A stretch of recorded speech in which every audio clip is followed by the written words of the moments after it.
20% então das ocorrências de bullying registradas ocorrem dentro da família.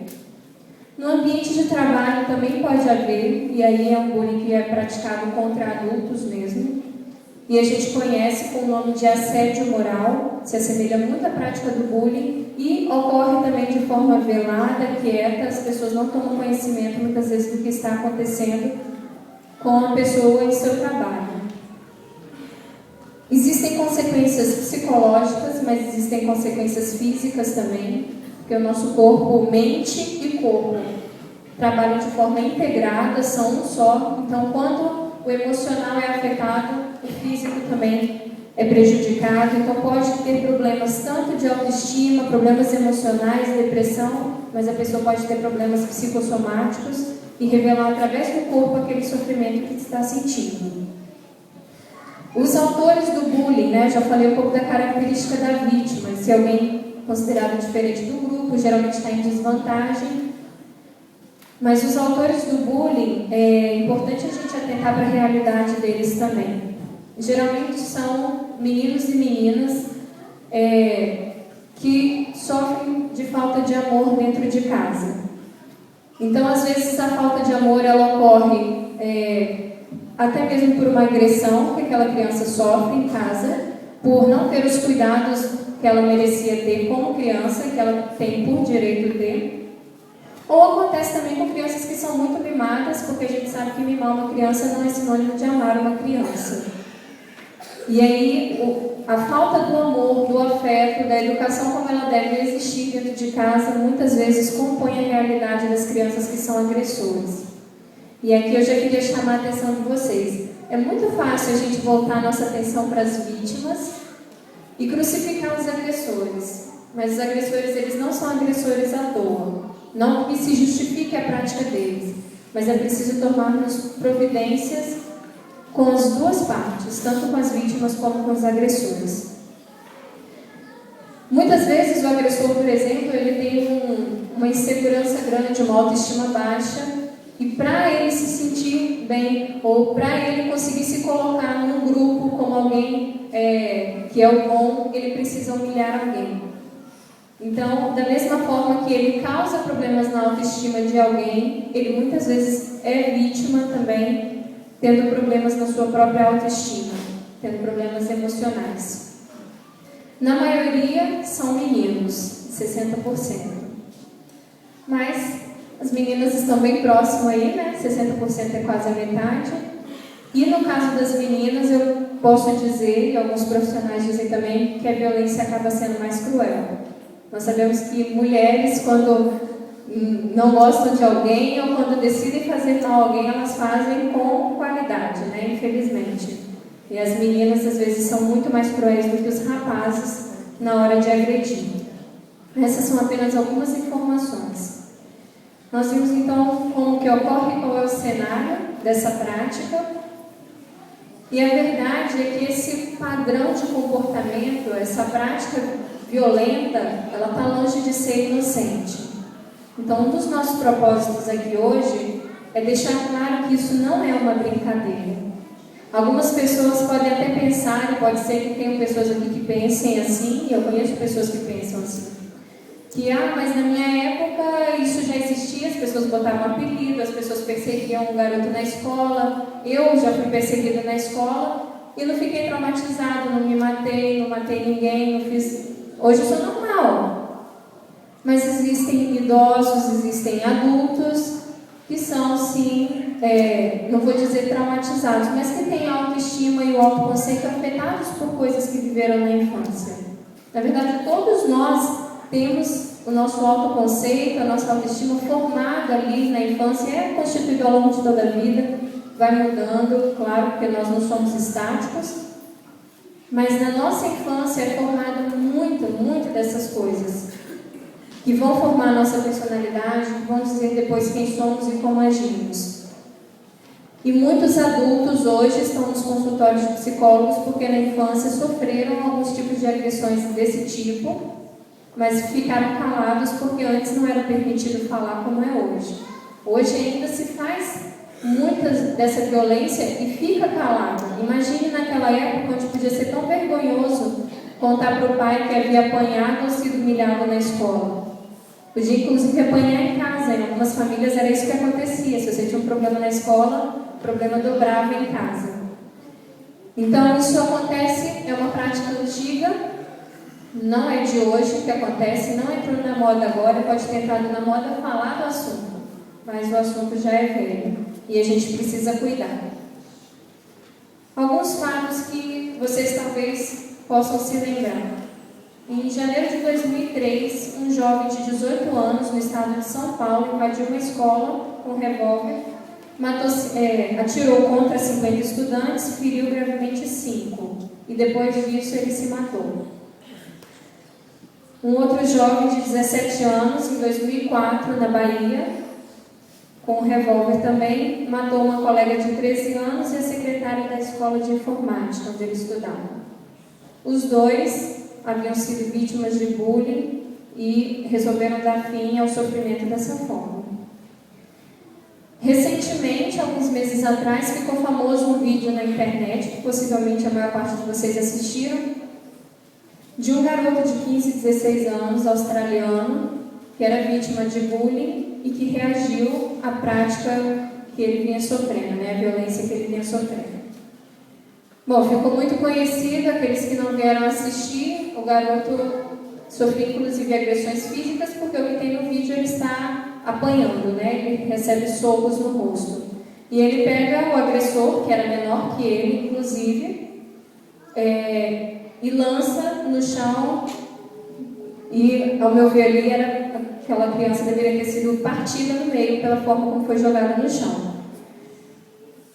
E aquele vídeo me chocou bastante, e algumas pessoas se colocaram ali a favor da prática daquela vítima que se tornou um agressor também. E ontem eu até revi o vídeo e li um pouco dos comentários que foram colocados ali. E me chocou bastante porque depois ele dá uma entrevista e ele havia ficado calado por muito tempo. O pai não sabia daquilo que ele sofria. A irmã até tinha conhecimento, mas o pai não sabia. E ele não aguentou, porque de fato chega uma hora que a gente não aguenta ser agredido por alguém. E aquela foi a forma dele de tomar uma providência em relação ao que estava acontecendo. Mas o que me chocou não foi nem o comportamento dele. O que me chocou foi o comportamento das pessoas que escreveram: é isso aí, tinha que fazer isso mesmo, você fez muito pouco, tinha que ter acabado com aquele garoto, eu quero ser igual a você, eu vou fazer isso também. Em nome de lutar contra uma violência, as pessoas se tornam violentas. Não é incoerente isso? A gente vai lutar contra o bullying e aí a gente apoia agora que vamos matar e massacrar todos aqueles que cometem o bullying. Não é combater a violência com violência? A gente leu aqui no início em 1 Coríntios 13 que o amor ele deve ser o princípio da nossa vida. Sem amor não há nada que façamos que seja útil. E não é dessa forma que se combate a violência, não é violentando outra pessoa. O bullying, por mais sofrimento que ele venha causar, ele não justifica a prática da violência, não justifica que jovens entrem em escolas, igrejas e qualquer outro lugar e matem pessoas como resposta à agressão que sofreram. Assim como uma educação pobre em amor e afeto, em carinho, não justifica que crianças e adolescentes, inclusive adultos, pratiquem bullying hoje também. Mas o que nós podemos fazer então? Se o mundo que a gente vive é tão violento e se o amor é uma coisa que está se tornando cada vez mais rara, o que a gente pode fazer? Por que existe o Quebrando o Silêncio esse ano falando sobre esse assunto? Nós estamos falando sobre esse assunto porque existe algo que podemos fazer. No livro Testemunhos para Ministros, Ellen White escreve: todo ser humano foi comprado por preço e como herança de Deus. Tem certos direitos dos quais ninguém o deve privar. Nós não temos direito, irmãos, de privar ninguém daquilo que Deus oferece a nós. Seja a liberdade, seja a salvação, e Ele oferece também o amor. Nós não temos o direito de privar isso de ninguém. Existem algumas estratégias que têm sido usadas para combater o bullying. Algumas escolas já desenvolvem um trabalho especial com seus alunos, o que é muito importante, e a escola tem o seu papel.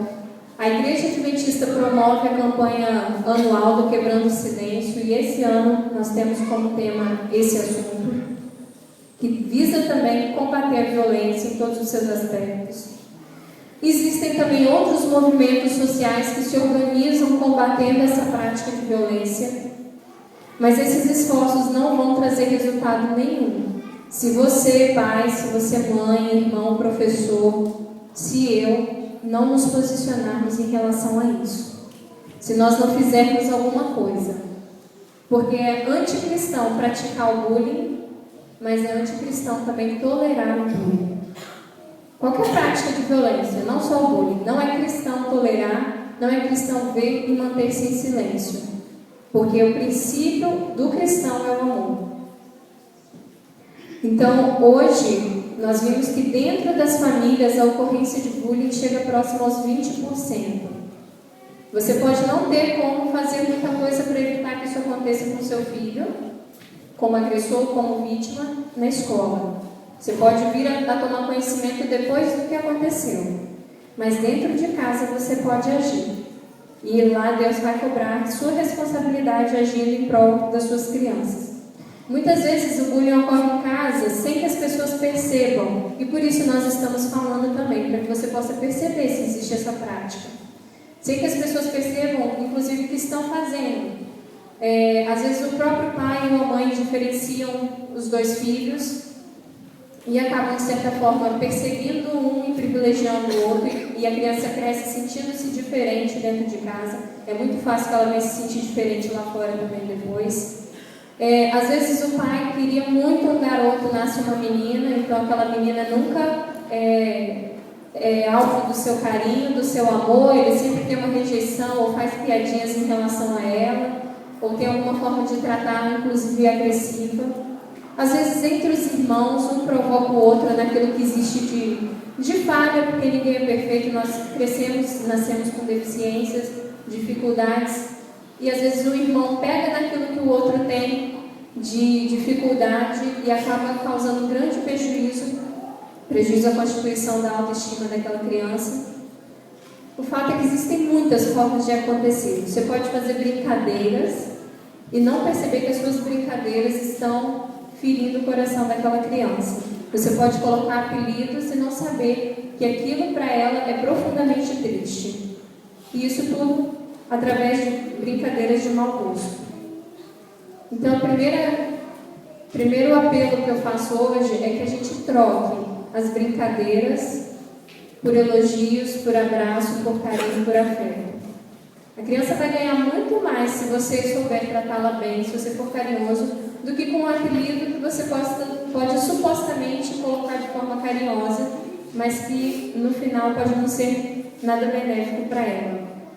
No livro Lar Adventista, na página 438, Ellen White escreve: silenciai a má palavra. O linguajar em termos chulos não deve ter lugar na família. Não admitais conversas tolas em vosso lar, pois a testemunha fiel pesa cada palavra, avalia cada ação e declara: eu sei as tuas obras. Vocês sabem quem é a testemunha fiel, né? E vocês sabem também onde ele diz isso aqui, para quem que ele diz eu sei as tuas obras, né? Espero que saibam. Então ele está olhando e conhece as obras de cada um aqui, conhece as obras que ocorrem dentro do nosso lar. E é ele que diz que não deve haver palavras vãs dentro do lar, que não deve haver verbalizações agressivas dentro das nossas casas. Como que a gente pode identificar que uma criança está passando por esse tipo de violência? Bom, os pais, os professores, aqueles que lidam com crianças, devem observar se existe alguma mudança sutil no comportamento. Por que eu digo sutil? Porque se não é tão percebida, é porque a coisa está acontecendo de uma forma não tão aberta. Então a gente tem que observar os mínimos detalhes. Então observe se existe alguma mudança no humor da criança, na forma dela agir, se ela está um pouco mais intolerante, mais agressiva ou mais sensível, mais depressiva também. A gente tem que atentar para pequenas mudanças no comportamento e no humor das crianças.